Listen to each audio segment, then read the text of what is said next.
Welcome to Living Chassidus. Together, let's live the Chassidus we learn. Welcome, everybody.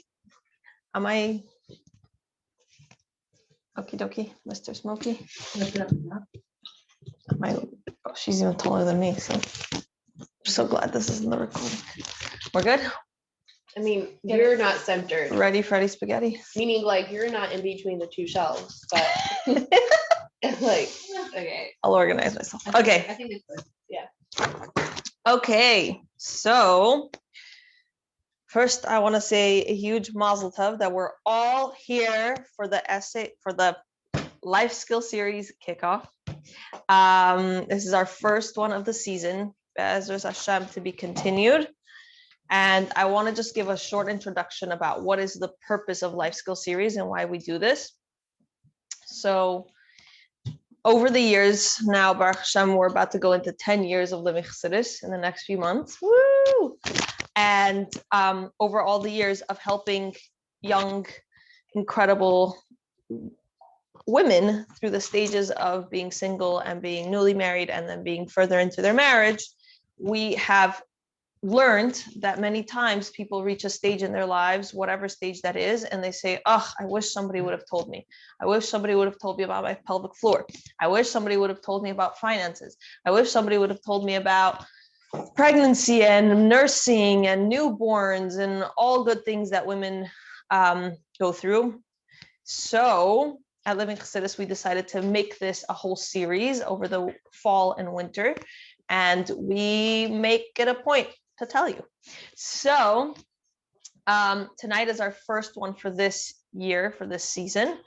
And we are so grateful to be here. And we want to make sure that everybody appreciates that this isn't only for married women, and this isn't only for kalas. This is for every single person, both single and married. And after we had a long discussion with our Rav, like the Living Chassidus Rav, about what's appropriate, what's not appropriate. He said, this is information that they must have, especially because in our circles, the beginning of pregnancy is generally a pretty secretive time. And so many women don't feel comfortable to just ask around and find out as much information as they can. They usually get the information from one or two people. So here we're giving you all the information that we can, and we're, especially in regards to the topic for tonight, which is our mindset in regards to birth. We spend so many years being bombarded by outside media and outside influences that make us petrified of birth and give us a negative taste and a negative feel of birth. And that can sometimes take some time to process. So for a person who's single, this is a great time to be processing and not come into your marriage with this petrified fear of birth. So that's a bit of why we decided to do the Life Skill Series.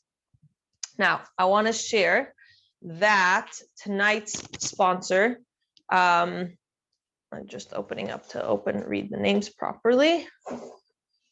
We want to give a very special thank you to our sponsor that's making all of this tonight possible. And she is a huge fan of the Life Skill Series. And she sponsored it for Refuah Shlema for tinok ben tamar, tamar bas amaliya, yosef yitzchak ben pricha barid. So Refuah Shlema to everybody, and we should continue to hear amazing news, and also a mazel tov, because that's a new Living Chassidus baby that has joined our family. Okay, while we prepare for our speaker, I wanted to share, and I wanted to inform everyone who doesn't yet know about it, that another incredible program that Living Chassidus runs is called Systematic Avodah Initiative. So the idea of it is that sometimes we think Avodah is this magical thing that happens overnight, like the night before Rosh Hashanah, suddenly we do all of our tshuva for the whole year. And or the amount of people that spend all that time saying like, oh, I wish I would have learned about Yitzchak Kislev, but meanwhile now it's Yitzchak Kislev. It's a little late now. So we decided to make a program that makes your avodah process systematic. So we have for the incredible new year, or the incredibly filled month of Kislev, which is filled with Chassidish Yamim Tovim, we have a program called the Chassidish New Year. And for every single day of the upcoming month of Kislev, can you text her? Anyway, for the upcoming month of Kislev, we have one page of reading with a question that helps it be relatable, that helps it, brings it down to your day-to-day life, and that way you're not only preparing for the upcoming Yom Tovim, that when it comes Rosh Chodesh Kislev, you're like, wow, I know what this is all about. I know the history. I feel excited. And when you show up to a Farbrengen, you're not waiting for the Farbrengener to remind you, what is it, that thing that we're celebrating, and what am I supposed to learn from it? You spent the last several days knowing the history, and not only that, but making it practical. As we at Living Chassidus do, everything we do is meant to be avodah b'poel. It should be lived. It should be in a way that it affects your life. And so therefore, every single day there's a bit of, whether it's a historical account, or whether it's, for example, we have a really beautiful one for, there we go, Rosh Chodesh Kislev and all the history. Yay! So for every single day, we have something to think about and something to process that helps you relate. So that kickoff for that program is Be'ezus Hashem this upcoming Tuesday. You can register for the program. You'll receive the book. You'll also receive a journal for you to journal the answers to all of the questions, or at least one journal a week. And obviously the most beloved Living Chassidus pen. I'm not just saying that, it's actually the best. And every other, or almost every week, in honor of every single one of the Yom Tovim of the month of Kislev, there is a Farbrengen. And at that Farbrengen, if you've done your reading and you've done your journaling, we give out incredible prizes. We've given out svarim, we've given out Bluetooth speakers, we've given out jewelry, we've given out all kinds of amazing things, tehillims and other svarim and pushkas, and beautiful prizes all around over here. In this way, you keep your Nefesh Bahamas nice and excited about the topics. So that is coming up. You can register at livingchassidus.org/SAI, and you'll receive all of your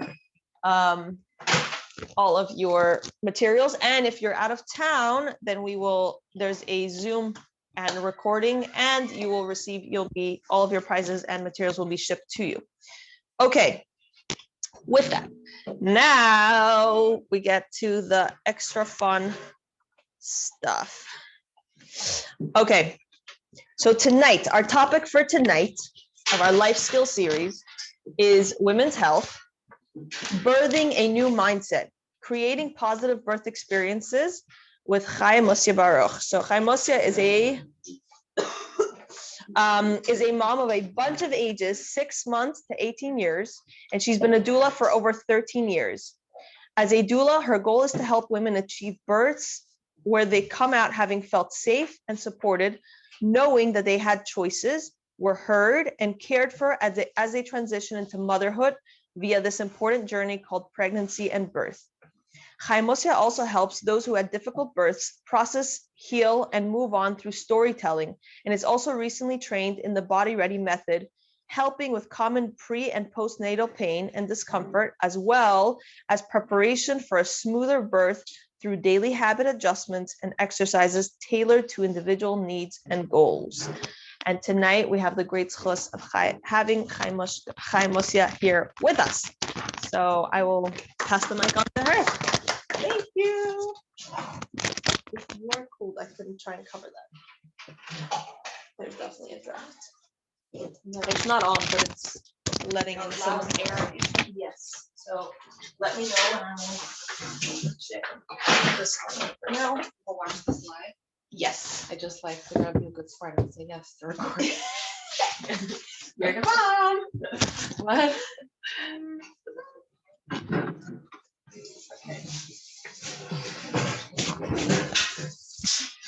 Do I put this on? Yes. Sure. Oh, did something fall off? Oh, this. Yep. That's supposed to.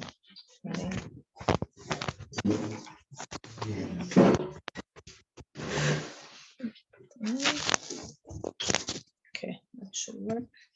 Just double check.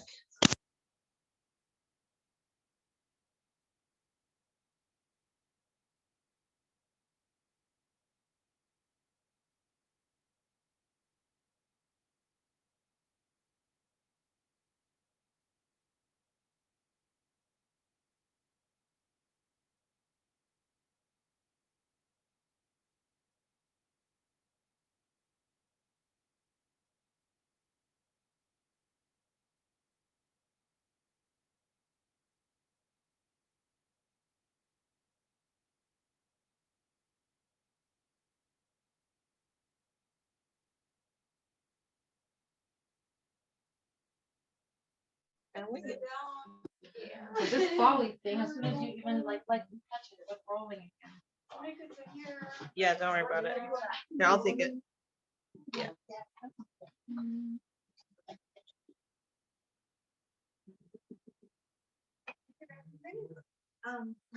Someone just said something. Thank you. Someone just said something. Now it does things. Okay. Works now. Yeah. Well, Check again. okay, we're good. Just leave it like that. Yeah, you're good. Great. Hi, everyone. Hello. Birthing a new mindset, right? Creating positive birth experiences. The title written by Michal, and I love it. Thank you for inviting me. I know that's like one of those things that everybody always says when they speak, and I always wonder if they mean it. But this is really a topic that I'm passionate about. This is what I do, creating positive birth experiences. So I'm really excited to share it with you all today. And yeah, to bring with you on the topic. And usually I get to, I know the crowd is a little bit mixed, but usually I get to talk to people who already gave birth. I don't know how many of you are, I see some single, some married. I don't know how many of you have kids or none yet, but usually I end up talking to people who already gave birth or getting gave birth a couple of times. Or with my clients when they come to me, which very often they're already pregnant or they're coming to me for, they're looking for a doula. They might, have waited till they're past, like they're already showing. Some come to me, they're in their 8th month. So it's like, okay, now we're going to start talking about, and in their mind, it seems like a good time to start talking about, giving birth. But we're already at that point catching up a little bit on like stuff that we could have, learned a long time ago. So I'm really excited and appreciative, Michal. The whole life skills series, I think it's super cool to kind of like learn about all kinds of things. And birth is such an important thing that's really part of us as girls, as women. So let's do it. I've been a doula for 13 years. And really my journey into like being a doula and working with pregnant women started when I was pregnant with my first. I was still learning, I was reading. I was a little bit more of the mindset that I just wanted to give birth, on my own. I felt like birth was something that's normal and natural, and I didn't want to be surrounded by, fear and all that, but I didn't really know where to go. So somehow I found my way and read a lot of books, and I found myself still pregnant, but already being that source of information for other people around me who wanted to know more. And so I ended up finding a group of midwives that very much supported women, allowing their bodies to just do what it needs to do in birth. And then they offered me to give birth in their birth center, which is in a hospital. And I was like, oh, what's that? So I learned about that. And I ended up having my, first birth, which is very often, long and intense. But I was, I was doing it. I was very committed to the process. And I remember the moment when they put the baby, baby came out and baby was handed to me and placed in my belly. And I looked at my baby and I was like, knowing that a woman, is supposed to give a korban chatas because usually she swears that she'll never do it again. And I'm like, this was okay. I would do this again. And in that moment, I was like, so wowed by that, like ability to go through, the whole entire birth as, intense as it was, and then feeling like I could do this again. And this feeling came to me also like, I want to help other people being able to give birth and come out of it and feel like I could do this again. So I think that like idea of like, I want to help other people get there started then. And then I started, a few years later, I think I was actually with a French speaking woman who I asked her like, oh, do you have somebody to go with you? And she's like, yes, but not if it's Shabbos. Yes, but not if it's Pesach. I said, I'll come with you. You can't go alone. You don't speak the language. You can't even communicate with your doctor. So I went with her. I was mesmerized by the ability to witness birth and started offering friends and family, ended up taking a course.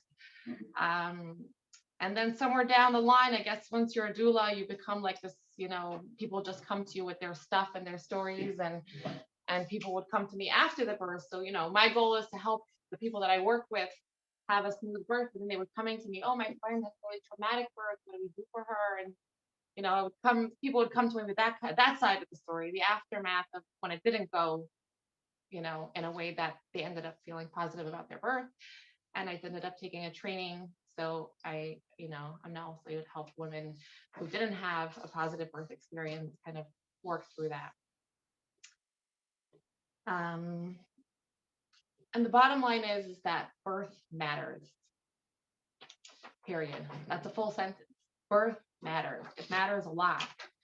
Ask your mothers, ask your grandmothers. They remember, their births. Women remember not everything, maybe not the color of the wall, but there are aspects about their birth that they remember pretty much forever. Birth impacts us in a very deep way. And what we actually remember is not, besides for the fact that we might not remember the color of the wall or the color of the linen, we might not even remember, or what's impacting us so much is maybe not necessarily if it was a vaginal birth or a C-section, whether I had an epidural or didn't have an epidural. What I'm going to remember is whether I felt safe in that process, whether I was supported during my birth, whether the people around me listened to me and considered my opinion as the most important thing, what I wanted, whether I was able to express what I wanted. So creating positive birth experiences is, and understanding that and shifting our mindset goes back to, what is our mindset? What do we think about birth? What comes up when we think of the idea of giving birth? What does that make us, Mir Hashem, those of you who haven't yet, eventually, come your way. When you think of that idea of going through birth, what comes to mind? Do we go around the table, or is, am I on Zoom? Am I supposed to keep on talking? Yeah. Anybody want to share? Like when you think about the idea of giving birth yourself, what do you think? What does that make you feel? Alone. Fear? It's exciting Alone. and scary. Exciting and scary. Yeah. Scary? Yeah. Huh? A miracle. Yeah. Anybody else? It makes me a mom. Makes you a mom. Yeah. Definitely. It's the process. We're going to talk about that more. The process that makes you mom. So scary. It's a miracle. Fear of being alone. And it's the process that makes us a mother. So when we talk about, creating positive birth experiences, why do we need to like create positive birth experiences, right? When there is, fear originating, when there's fear, that comes first, then we want to shift that into a positive, birth experience or positive thoughts around birth experiences. So why is there fear? Anybody want to share? Why is there fear? Where's the fear coming from? I never did it. Or I mean, for first time mom. Right? In the medical field and hospitals.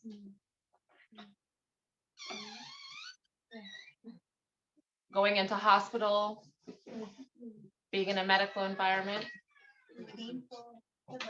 pain. Probably won't go according to plan. A lot of unknowns. Yeah. Definitely. Very vulnerable. Vulnerable. Yeah. Very vulnerable. Yeah. So what shapes that fear, right? Where is the fear coming from? Where is it originating? So there's different places that the fear could come from. There is what the media feeds us, whether we watch TV or movies and we see it all go screaming and crazy. Whether we've been around other people who gave birth and didn't have a good experience, and they, try walking around with a pregnant belly, and everybody comes to you sharing their scary birth. I have no Right? idea what you're talking about. You've never experienced that before, right?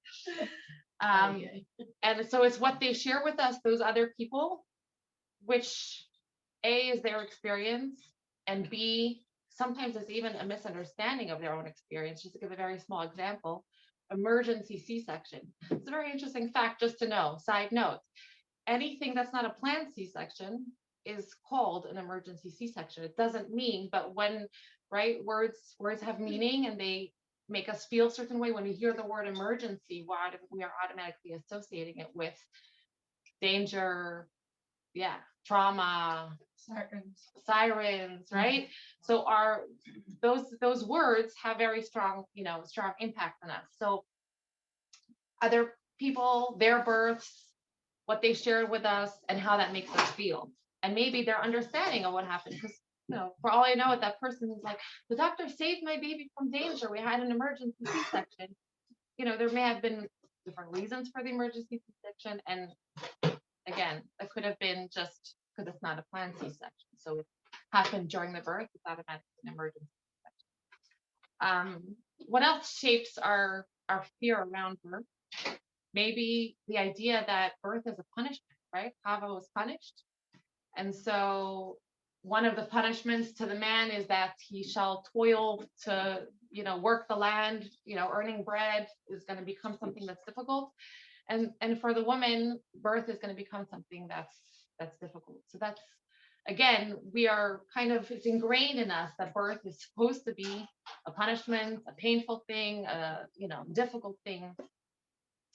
And so bottom line is, many people are walking around feeling in general that birth is this scary, painful process, kind of an annoying mountain that we just have to get across to get to the other side and get my prize, which is my baby. And so anything that we can do to avoid, to make that process shorter, quicker, easier, pain-free, whether it's an epidural or choosing for a C-section from the get-go, so I can just, wake up and have my baby, get through it, as easily as possible to get rid of that scary mountain. And then there's the question, can we shift that mindset? Is there another way that we can look at it? And the short answer is yes, there is.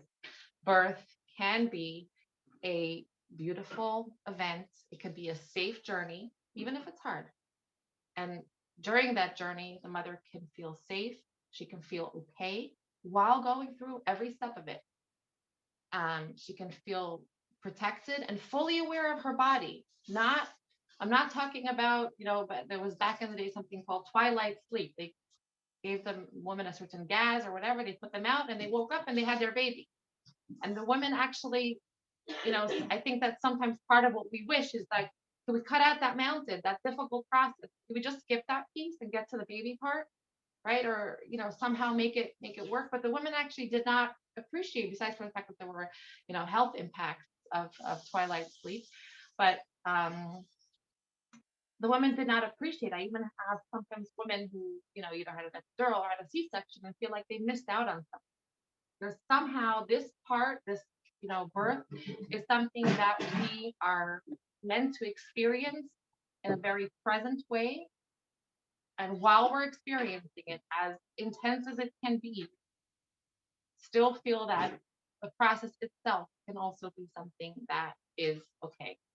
And if we look at the basic function of birth, right? Birth is part of reproduction. I made the world in a way that it can just continue and we can multiply ourselves and that can continue from generation to generation forever. And so in order for that to be successful, so to speak, we need to have some very basic things built into that system of reproduction. Number one is that in the majority of cases, when somebody gives birth, it needs to have the outcome of a physically healthy mother and baby. Otherwise, reproduction is not right.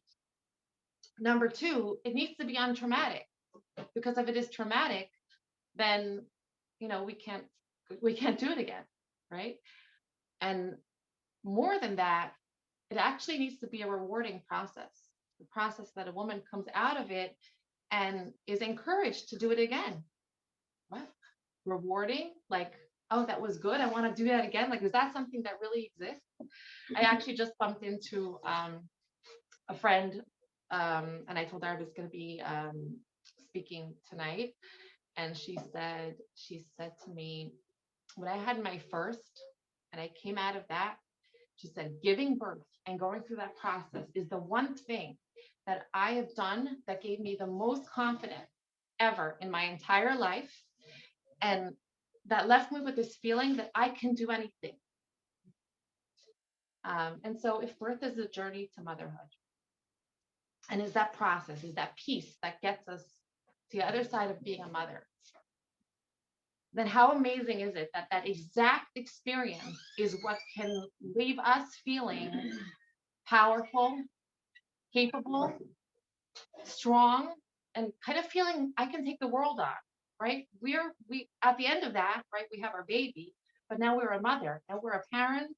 Parenting is for all eternity, forever, a responsibility for another human being. And here I am. Now I'm the mother. What do we need? We need someone who's strong. We need someone who feels capable, who feels confident, who feels powerful, who feels like she can do anything. And birth is made in such a way that the mother is built, the mother is created in that moment.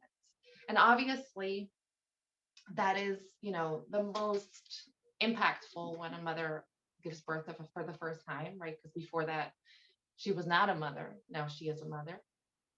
But truthfully, every single time a woman gives birth, that transformation is something that she taps into, and she becomes a mother once again. And that process is designed to shape her into that powerful mother that she can then be. Let's go back to Chava, right? As Hasidim, we know that although Galus is a punishment, and I'll revert back to Michal, and the Sfarim have left me many, many years ago, or I left them, I don't know. But from what I do know from Hasidut and from what we learned from our Rebbe, from our Rebbe, is that yes, Galus can be looked at as a painful punishment, but we know it's so much more. We know that it's a process and it's a journey, and it can be a happy one. We can, go through our, Galus, so to speak, with Simcha, knowing that that process is what leads to Geula. It's not a punishment that we would rather cut out and get to the finish line. We have to go through this process to get to the finish line. And so if we can change our mindset on Galus, we can change it on birth as well. How that fits in with Chava's punishment to the detail, I can't tell you. But what we do know is that that process is designed to be part of what we do right now. And we can do it in a Geulah way, right? Mashiach is already, we're in the process of Geulah. So, and part of living Geulah is opening our eyes and actively living it. Let's practice. Let's live in a way that birth itself can be a positive and beautiful thing. Let's bring it into the now. So how do we get there? Information is a very big one. Information, knowledge is power. What you read about birth, especially if you're coming from the pretense that birth is or can be something scary or dangerous or something with potential danger lurking around the corner, choose what you read, choose what you watch. Pay attention to who you listen to, right? We talked about the scary birth stories that are friends and mothers and unwanted, intruders, the same ones that come to touch the pregnant belly.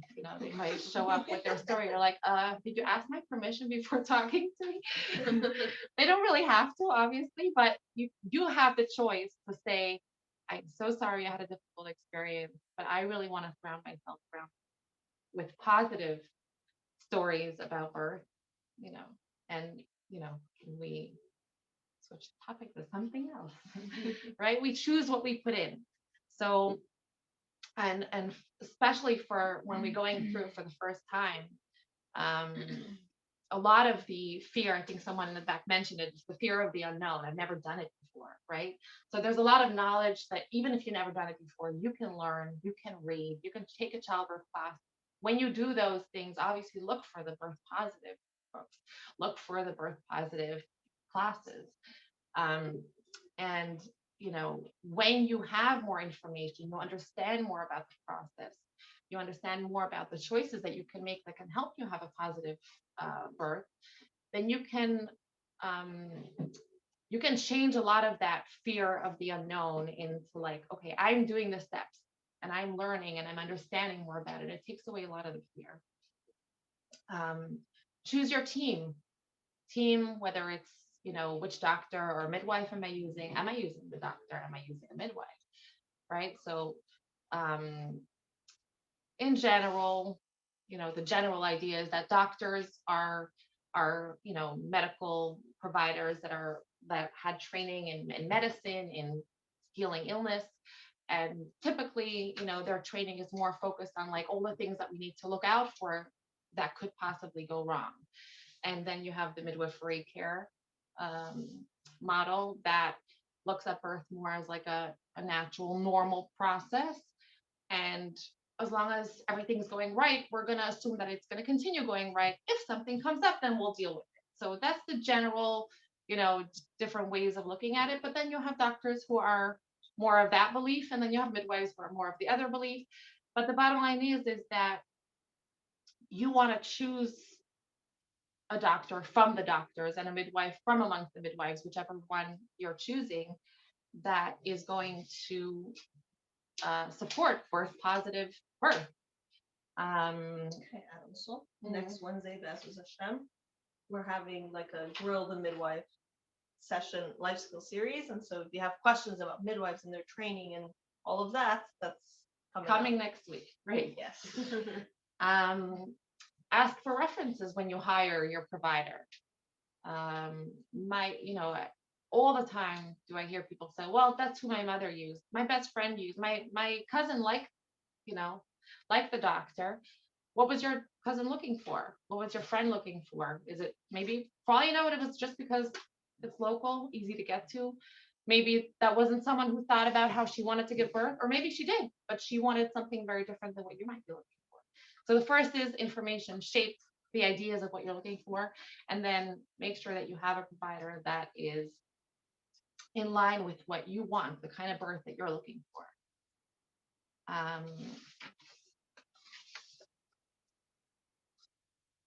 Hire a doula. Have someone with you. Someone mentioned being alone. You don't have to be alone. Birth never in history was something that women did alone. And it doesn't have to be. You can bring a doula, you could bring your mother. I have had great experiences, even as a doula, having also the mother, come to the birth. It's not for everyone. Don't bring your mother just because she's your mother. That's not a good idea either. Bring your mother if you can fully give birth in the way that you envision yourself being at your birth, with your mother at your side supporting you. If that's not the case, then bring a doula, bring a friend, both. Have a team around you of birth positive people, or people who are going to listen to you and support you and help you along the way.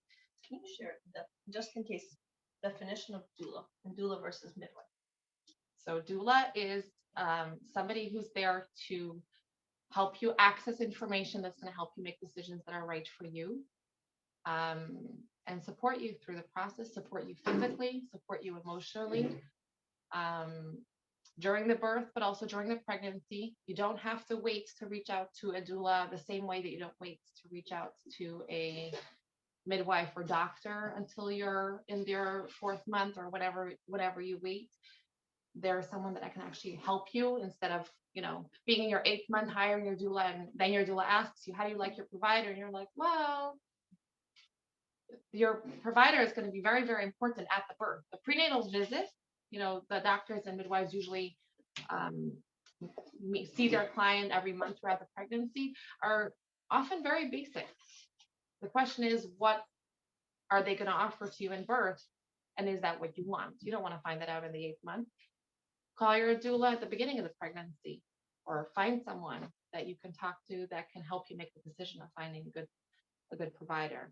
And the doula is there for the actual birth, supporting you physically, emotionally, helping you feel safe and calm, as well as physical comfort, such as touch, massage. Different doulas offer different things, whether it's, bringing in music or smells, helping you with different positions that can help the baby come out easier and help with pain relief. So doula has, a lot of different roles that she can fill during the birth, and then also after the birth, being in touch with you, making sure that you're transitioning into motherhood safely, and helping initially with breastfeeding, giving you recommendations if you need to hire, additional help, whether it's a lactation consultant, or I just had somebody, this was also a little bit of hashgacha pratis, but a client of mine who gave birth not so long ago, happens to be my daughter goes to her as mother's helper. I'm supposed to do a postpartum visit with her tomorrow, but even before that, because my daughter was there, my daughter happened to mention to me that she was making supper, and she's a week and a half after having a baby. So I made a few phone calls, to try to arrange those things. So it's also, after the birth, checking in on you, and helping, just being available. My phone is on for my clients as needed. A midwife, on the other hand, she's the medical provider. So her role is similar to the doctor, doing the monthly prenatal visits, checking on you and the baby, the medical aspect, whereas the doula is really focusing on the mental, emotional information, all that, your comfort, basically, in the process. Choose where you're having a birth. Are you having your baby at home? Are you having a baby in a hospital? Are you having your baby in a birth center? Do you want to learn more about that? Where you're going to give birth, your environment is also going to have a big impact on how you feel during your birth, and how you feel about your birth coming up.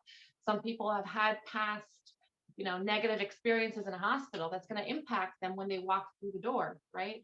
And birth is a very delicate process, meaning there are hormones that are, very, very active, making the birth go smoothly, and, keeping the birth going. When we are in a state of fear or, uncertainty, those hormones are not flowing the way that they should be. So it's not only, right? Sometimes we have people who are like, oh, I heard people give birth at home because they just want a candle lit and they want nice music. And how are they sacrificing their, safety and their baby safety just for ambiance, like do that when you're going out on a date, leave birth in the safest place you can, which is at home. So just, for the record, statistically, somebody who doesn't have any high, risk factors can very safely give birth at home,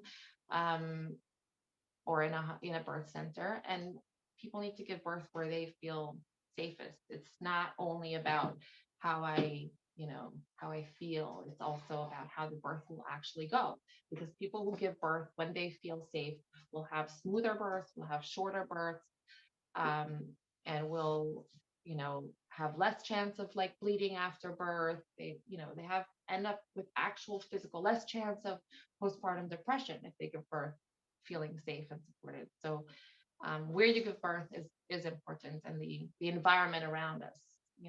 What am I going to wear? Those are maybe simple things that we don't necessarily think about. But as soon as somebody puts a hospital gown on me, I feel like a stranger. I feel like I'm in an environment where somebody needs to do something for me or to me. Whereas if I'm wearing my own clothes and I can, keep the lights low, even if I'm in a hospital, I can maybe continue giving birth feeling more like I'm the birth giver. This is my process. This is something where I'm doing this. And it changes the physical outcome for mom and baby.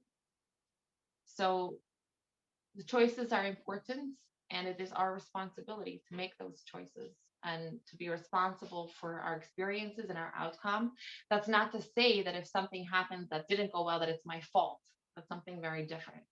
What it means is that going forward, I can make choices, and those will impact how I will feel about my birth looking back. What about pain? Right? Pain is something that's pretty serious.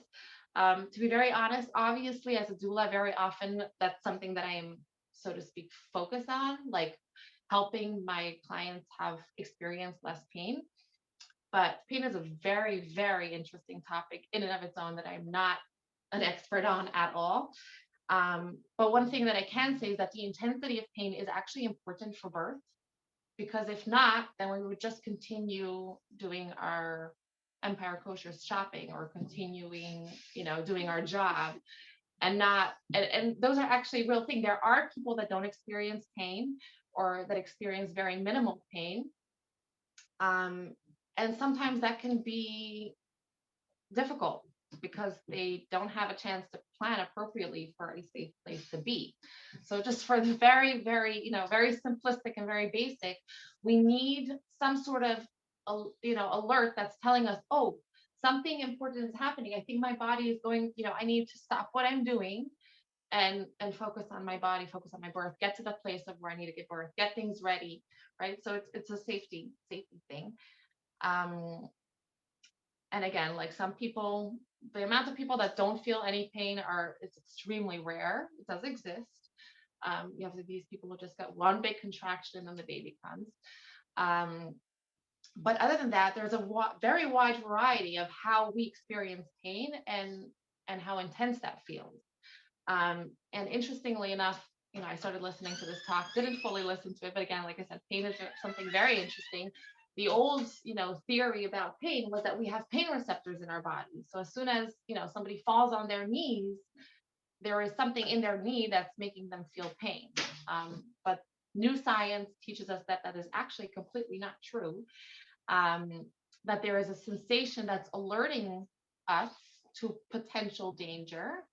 And I guess via messages, again, I don't, have the full science down pat, but it's sending messages to our brain that then, tell us, is this something that is danger, and that's how the pain then becomes something that our body creates. So the pain is something that we create. It's not something that is coming from outside of us. The pain is something that is coming, from our body based on whether our brain agrees that this impact is perceived as actual danger or not. So where that leaves us is as follows. When we are going through the process of birth and we feel safe and we feel supported and we know that it's a normal process, that will impact how we experience the sensations of birth. Again, I'll kind of leave it at that because it's a complex topic, but the bottom line is that if we prepare ourselves for the idea that birth can be safe, that it's normal, that it's a healthy process that we were meant to do, and can really internalize those messages, it can tremendously impact how they can manage their birth and how they can cope with the sensations of birth.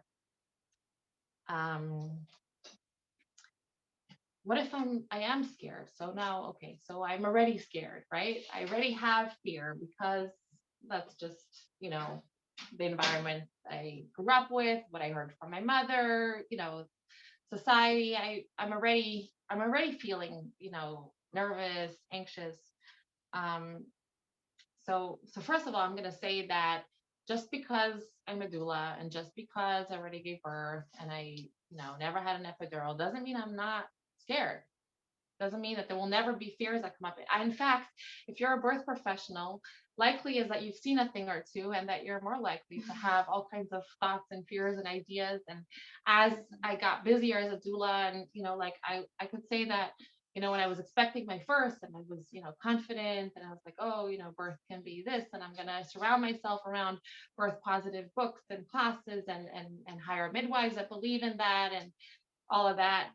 Fast forward a few years, and then you go through a thing or two, you see a thing or two, and it's like, oh, now I have to like deal with my own, stuff, the stuff going through my head. So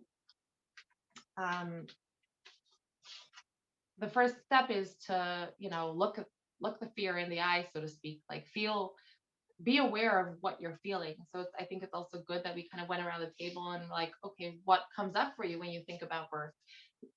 Think about that, listen to that, hear what's coming up for you. What do you feel? What do you think when you think about the idea of giving birth? And then, okay, so now I know this is how I feel. This is what I think. Now what do I do next?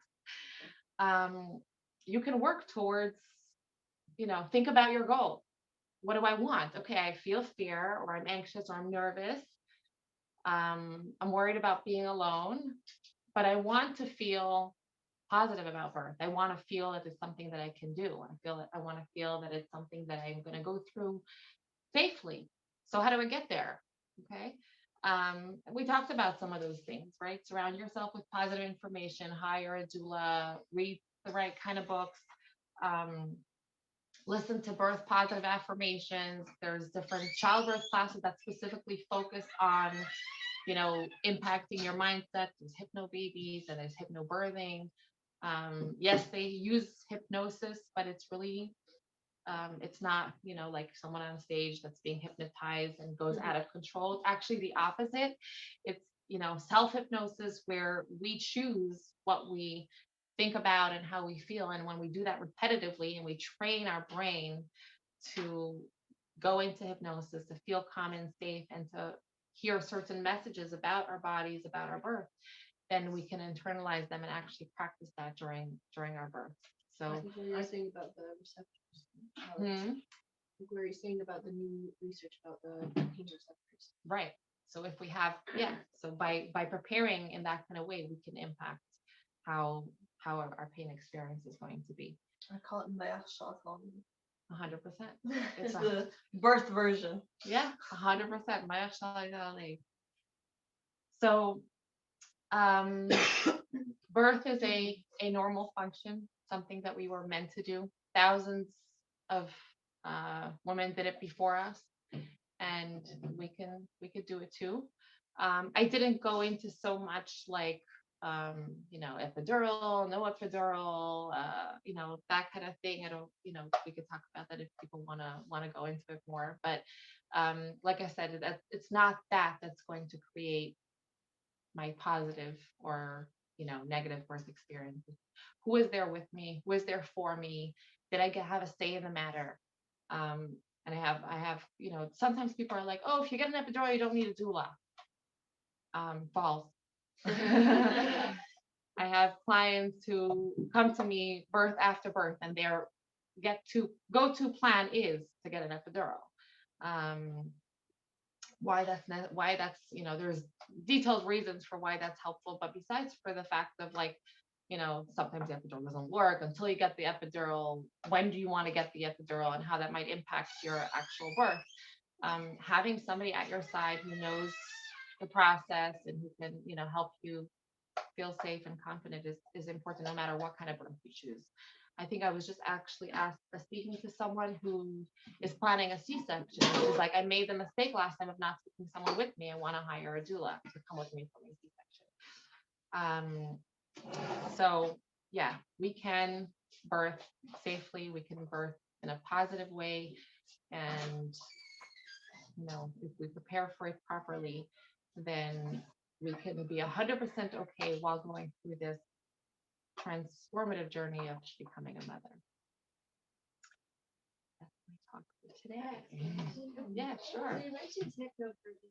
I was going to ask you, what are your thoughts on hypnobirthing, and would you especially compare hypnobirthing versus other methods? And our mothers that use superbirthing really much more calmer and better at looking at other methods? So it's hard to take like one method and compare it with different people, because some people are naturally more at peace and calm with their birth, and they may not have taken such a class and be at the same place that somebody who took such a class is. You understand what I'm saying? Right. But overall, it is a good way to prepare for a positive, calm birth. And through, again, like I said, repetitive positive messages, they have CDs, there's a book. So when we flood ourselves, like when I, in my last 2 pregnancies, had different things come up for me, I looked for, things to listen to, things to read. So they have, a program that can help you, prepare for a positive birth. It could definitely make a difference. Can I talk about epidural? Yeah, sure. What do you want to know? Right. So, so the idea is very, the way we know it is simple. I'm going to go through this process. It's likely to be intense and painful. And the epidural is there that can take away the pain. So why not, right? Hashem made the epidural, like this is something I hear very often. Hashem made the epidural to use. Whatever Hashem made is there to help us. We should use it, right? And that would be true probably if there was no risk to taking it, right? There are definitely situations where the epidural is right. There are situations, for example, where somebody's very tense.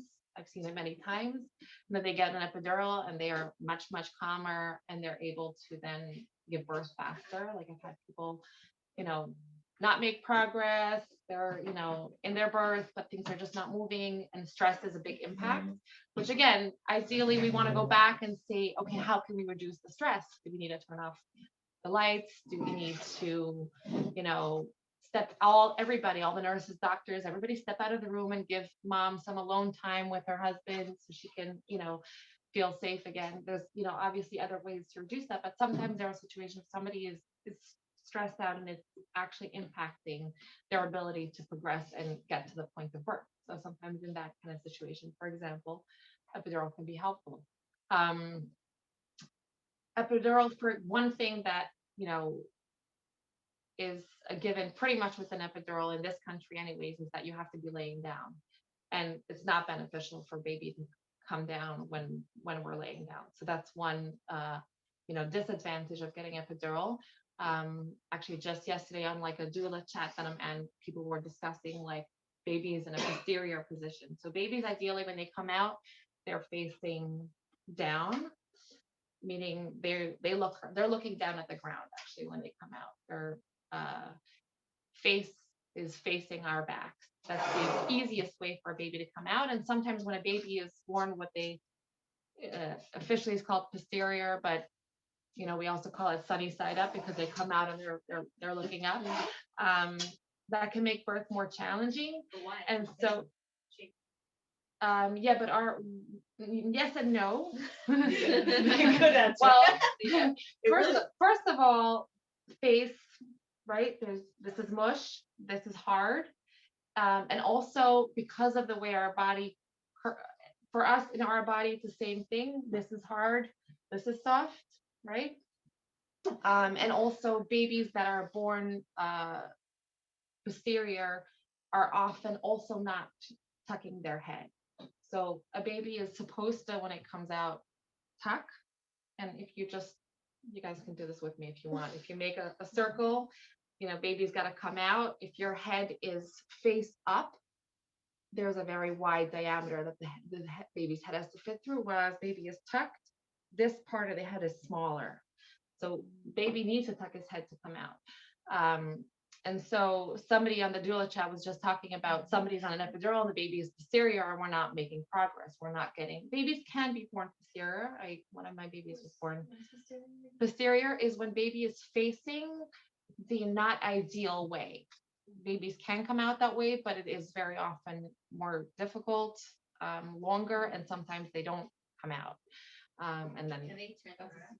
then that would be a C-section, right? So yes, baby can be turned around. In most cases, baby needs to turn around. So interestingly enough, our body is giving birth, the baby's also a big part of that process. And for the baby to rotate appropriately, our movements are going to be very important. And so one thing that we're losing out on, so to speak, if we're on an epidural, is that movement, the changes of positions. And interestingly enough, when a woman is in a safe, environment and is not an epidural, she will move in different ways throughout her labor, throughout her birth, without being told to. Obviously, a doula can sometimes be helpful in like, oh, this is a good position for where you're at in your birth now. But if we just do nothing and just watch women give birth when they are in their safe space, they will make those different moves to, allow the baby to move through their body. So that's one thing, once a woman has an epidural. So in this example that they were discussing yesterday on the chat, it was like, oh, what do we do for this woman? This baby's posterior and we're not getting anywhere. So one of the suggested ideas was turn the epidural off. And then we can, and then we can change her. But she has to, the mom has to want that, right? If she prepared for birth for the ability to give birth without an epidural, it's going to be something different than somebody who planned on an epidural. And for them, the idea of turning off the epidural is practically impossible. So it's always helpful to, even if you plan on an epidural, to also plan for tools of how to cope through the contractions without it. But isn't it dangerous when we put it in the back? So they're trained to place epidurals, properly. If the woman's moving.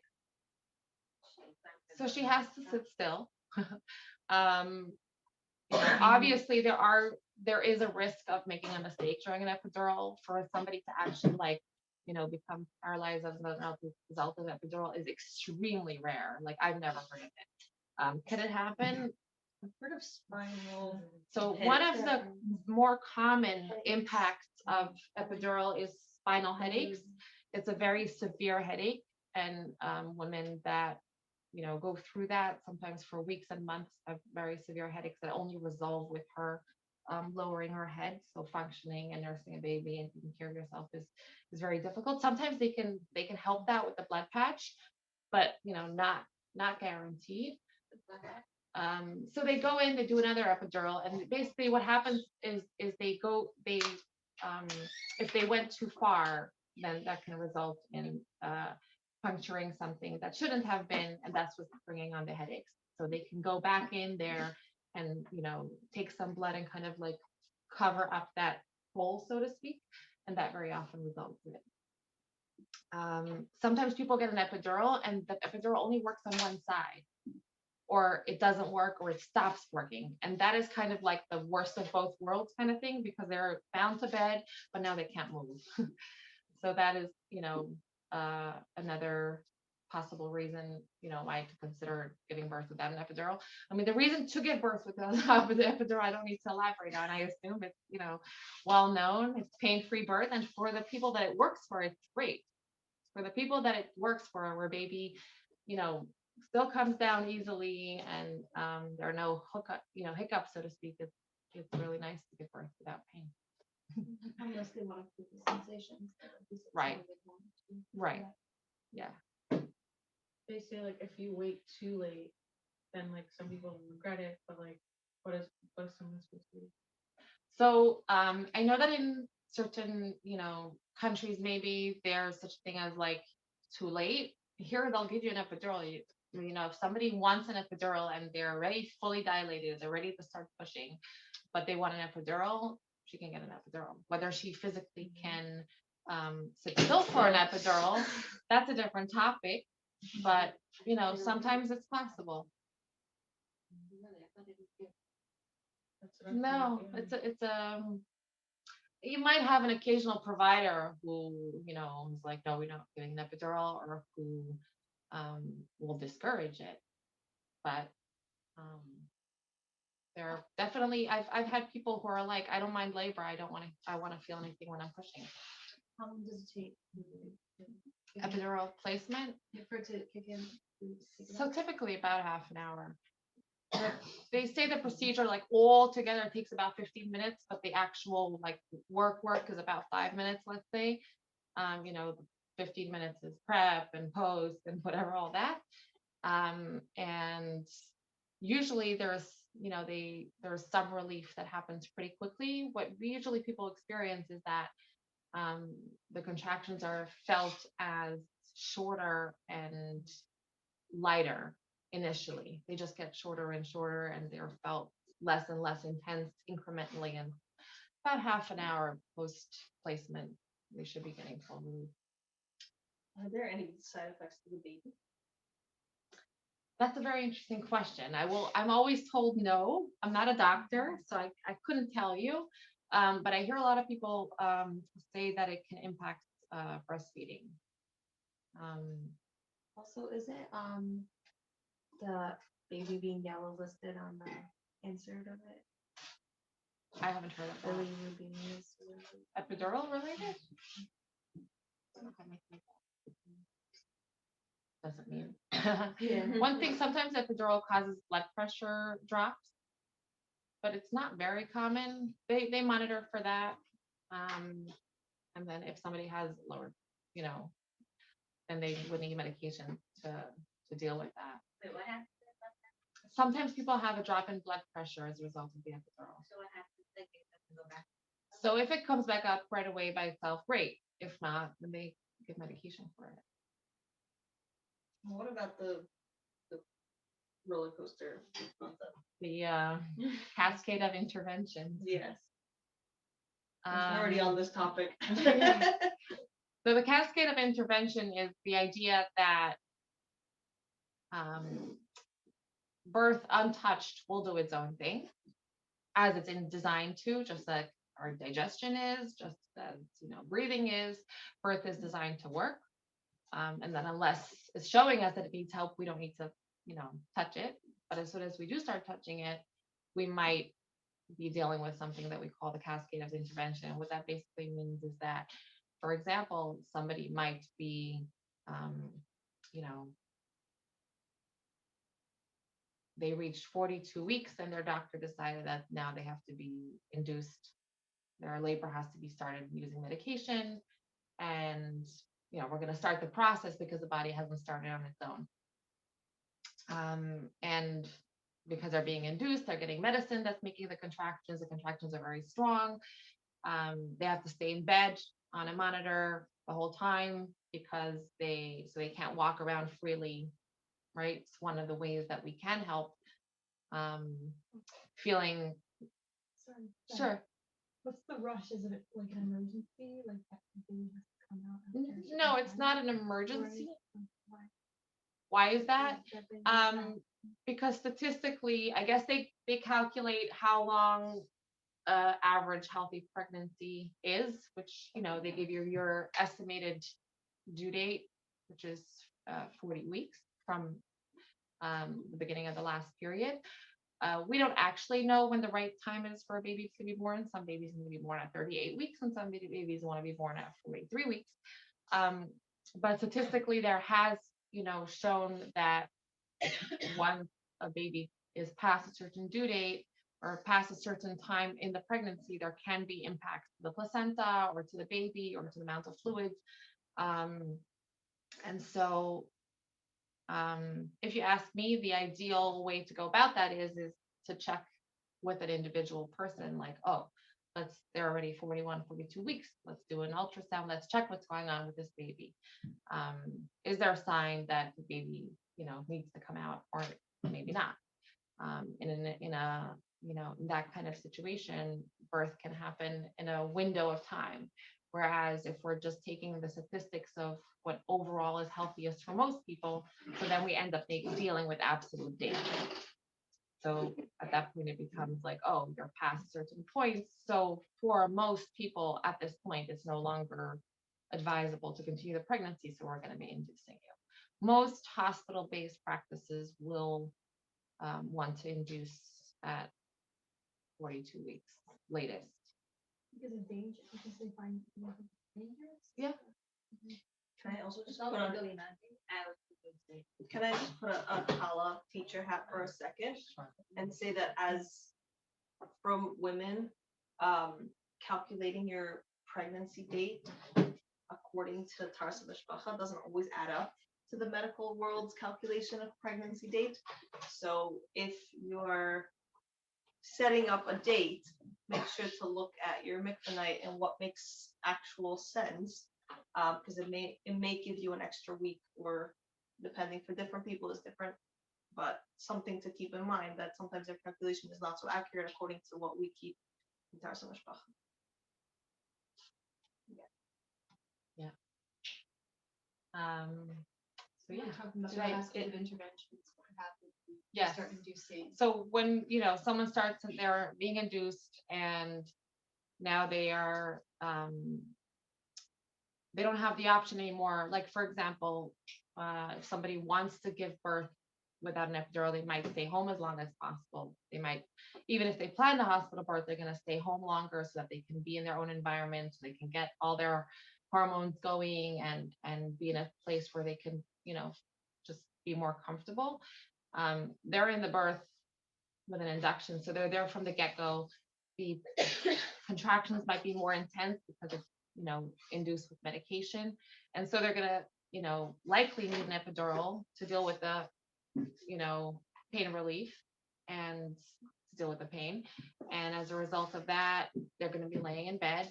Now, progress of their birth might be impacted, meaning as a result of that, they might not, they're not using gravity, they're not moving around, they're not giving the baby that opportunity to rotate and come down as it needs to. And so she might end up with a C-section as a result of that lack of movement. There's other, variations of the cascade of intervention, but yeah, when we touch things, it doesn't always only do what we want it to do, so to speak.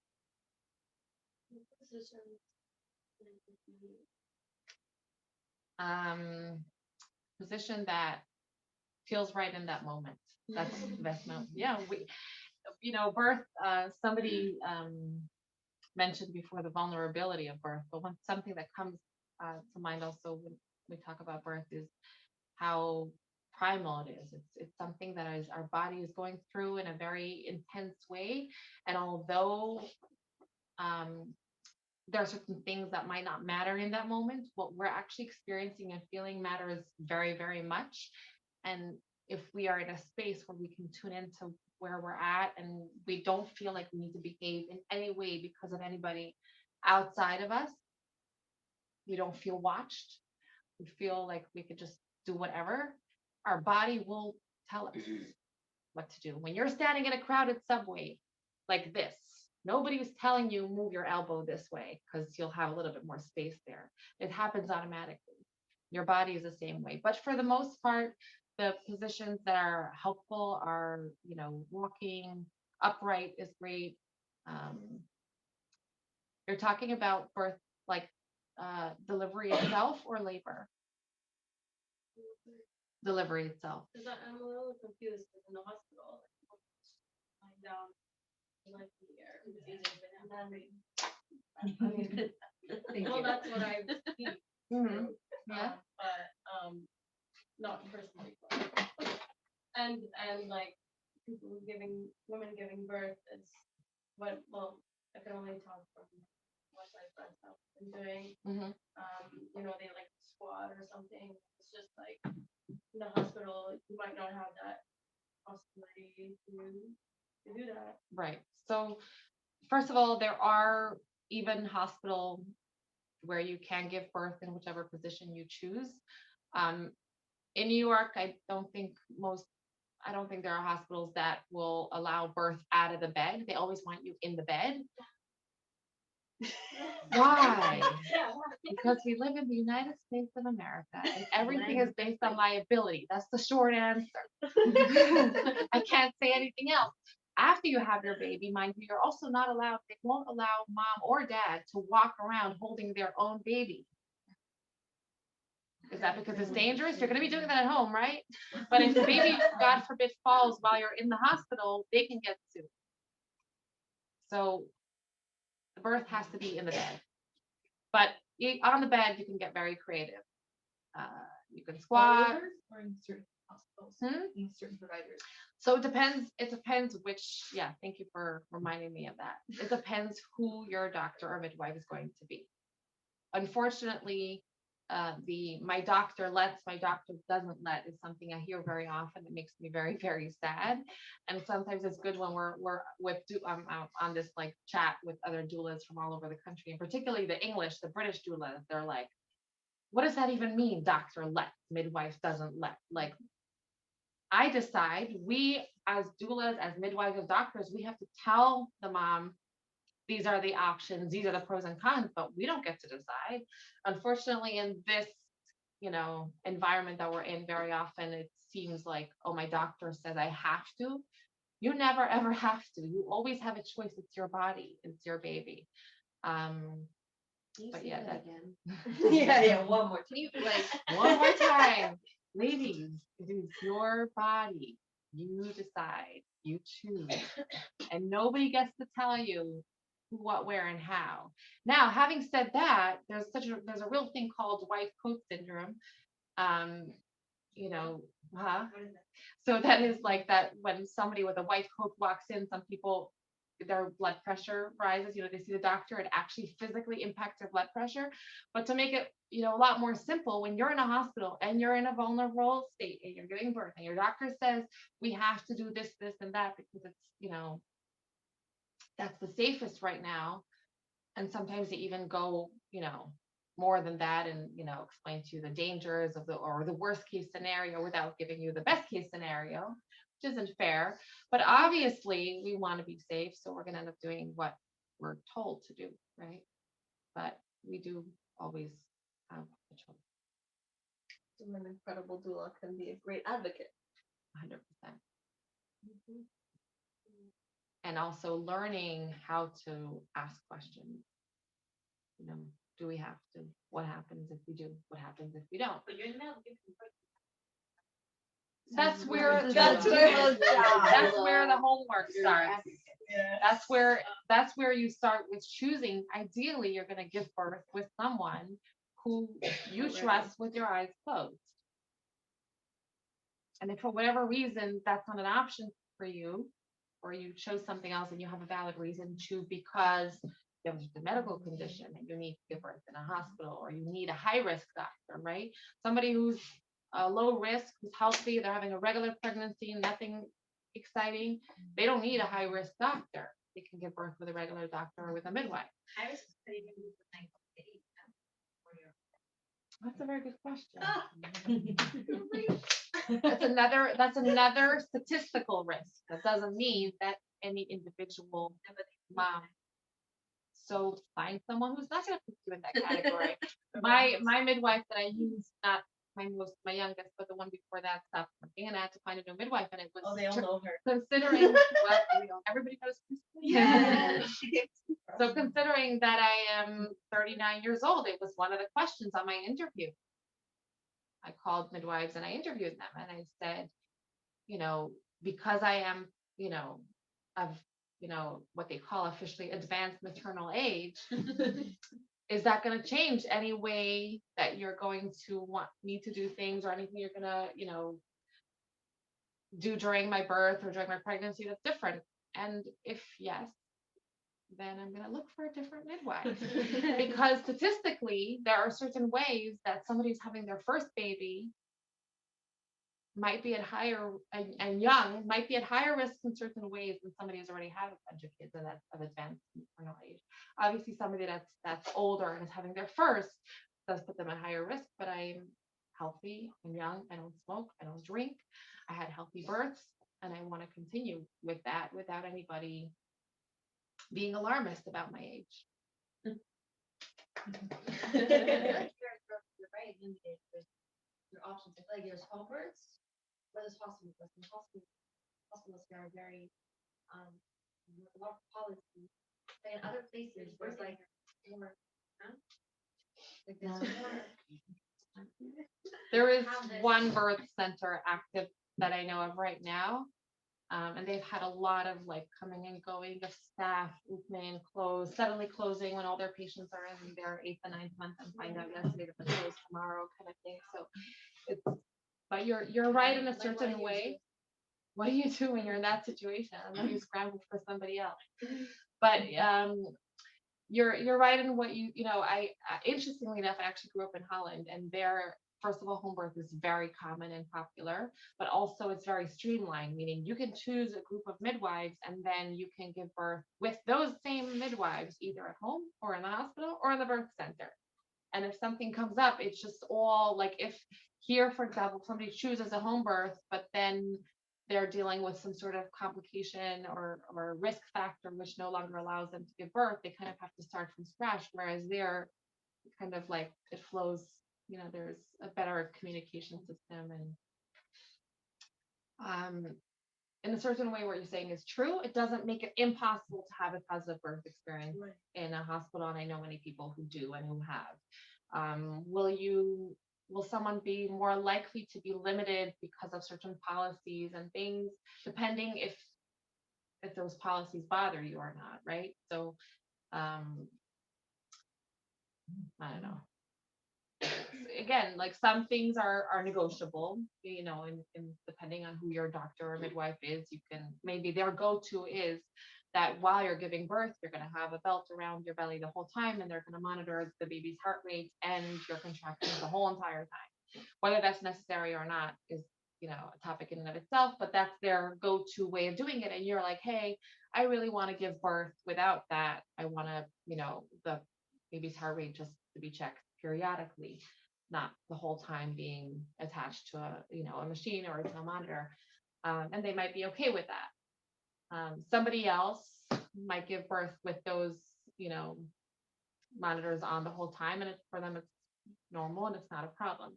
Doesn't mean it can't impact them, but it depends what you want. And also, home birth doesn't have to be so scary. Meaning, you could still have a nice birth in the hospital, and you can also have a very nice birth at home without it being so.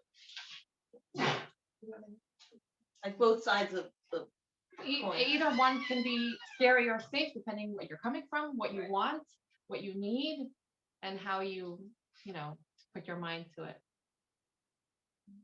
That's, my kind of spin on it.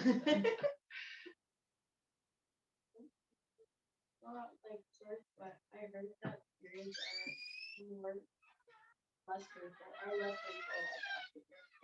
painful For some people, that might be the case. It's normal for things around your period to change, whether it's the length of your period or the intensity or the pain. There can be hormonal changes when somebody goes through birth. And it can also vary from birth to birth. Like, talking about, for example, how soon after birth does your period come back? It can, some people, they don't get their period for 2 years straight after every single, birth. Not very common, unfortunately, but there are definitely people for them that's their normal. And then there are people who always get their period right away. Wait, And then they're say that again. it doesn't affect them getting pregnant. No, 2 years. Why? If you're not getting your period, Then they won't get pregnant. But because ovulation happens before they get your period, right? Somebody ovulates, that's the window while they're ovulating, that's when they can get pregnant. And then 2 weeks later, if they didn't get pregnant, they get their period. So technically the first period comes after their ability to get pregnant. So we actually don't have a warning sign of when we can get pregnant again. And so many people will get pregnant without ever having a period.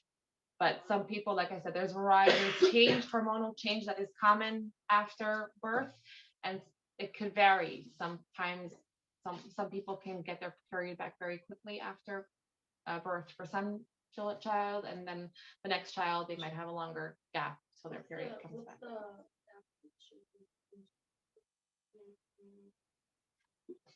As in, when is it normal for someone to get their period again? No, Or how long space does there need to be? Yeah. There's no such thing as, there's no medical need of space. unless somebody has, what did you want to share what you read? No, I just wanted to hear. Yeah, no, unless somebody has, the only situation where that really applies is when somebody gave birth via C-section. That there is time that the scar needs to heal, and ideally there should be 24 months from birth to birth for the scar to be fully healed. Now there will be, this is a very interesting topic, and there will be variety in what other, some doctors might say that you can wait less time, particularly in a community where people want to have, many births. Scars from C-section can be a risk factor for future pregnancies and births. So I think that for, the safety of that and the fact that we're not just having 2 kids, it is important to wait the longer stretch of time. Call out teacher hat again. Thank you. Most rabbanim agree. For most rabbanim, a C-section is a 2-year hat.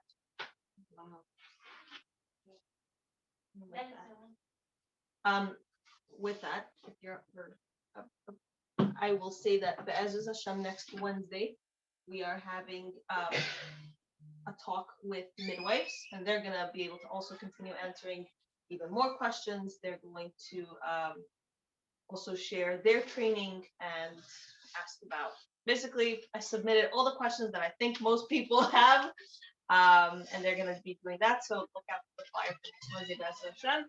And in the meantime, we have a 2 parts. One is we take a selfie that we take together. If you haven't yet signed the duch for the Rebbe of tonight, that's gonna go around.